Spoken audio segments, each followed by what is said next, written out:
pioneering a lot of the use of CGI in television for the first time. And the only way that we felt that we could do the visual effects at the budget that we had to make Babylon 5 at was to change from the conventional use of models and miniatures to the quickly developing computer graphic effects. We could deliver visual effects that were on a par with the best that was on television, and perhaps things that had never been seen on television before. At the beginning of what we were doing with Babylon 5, computer effects were limited to extremely large budgets, and some of the stuff that was being done was incredibly difficult. Our job was to try to take existing technology for other things and turn those technologies into something that would be acceptable on a network television show. We had our choice of going with essentially inexpensive computers and having a lot of them, or having one or two really, really expensive computers and trying to figure out how to do the show that way.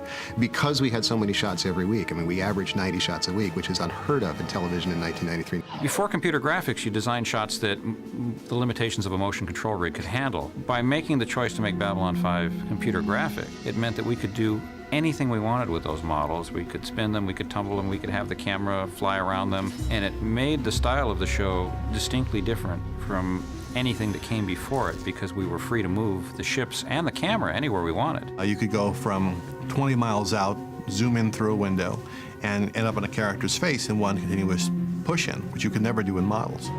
The process that we used in Babylon 5 was a very, very collaborative process. In writing the scripts, I always tried to visualize it on the page wherever I possibly could, because the CGI guys would need guidance. Every once in a while I would say, give me your best shot here, and leave it to the guys in CG to work it out. He really gave us free rein within the action that he prescribed in the script and within the descriptions that he put in the script to do what we wanted. There are three stages that every special effects shot goes through, and one is the visualization stage, where you're actually trying to figure out what it is you're trying to say and plot the course of where the objects are going to go within the course of the scene. The second phase is actually doing it, which is the animation stage, and putting things together and looking at it and making sure that it fits. And then the third stage is rendering. The challenge for us was trying to get the most bang for our buck. So you would figure out ways to recycle, like, well, I blew up the ship 3 episodes ago. I'll load that same scene file, but I'll pick a different angle. And this time, since I've already got that groundwork done, I can then add more effects on top of it.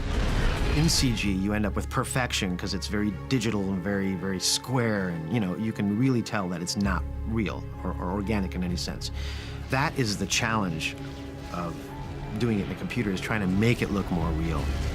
There are a number of places in Babylon 5 where we have virtual sets that were digital matte paintings that we could actually move around in and had 3D elements that were animatable. So those kinds of things were tools that we could use to make the place bigger.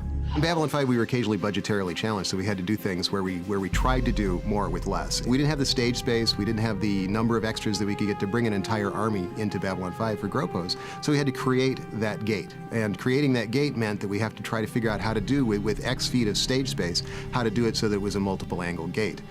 We did each piece of film separately. We didn't really know if it was going to work, so we put it into the storyboards to begin with to make sure that it would work. 6 elements of film combined to make one really, really interesting shot that we wouldn't have got any other way. Pretty early on, we started to do creatures, organic creatures. We had to animate shadows, we had to animate various characters that were digitally integrated into the worlds. That was always a challenge, specifically because everyone has to have pretty much the same vision.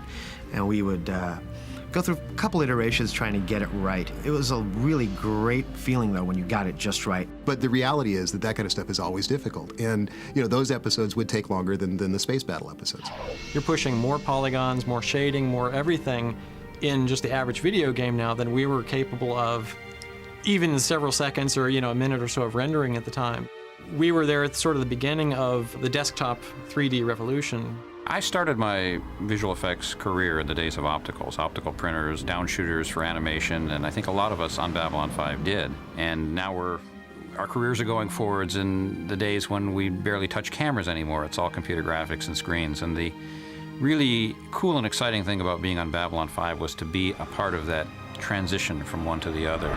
Sure, we did all of this stuff with computers. We were the first to do it, and that's all great.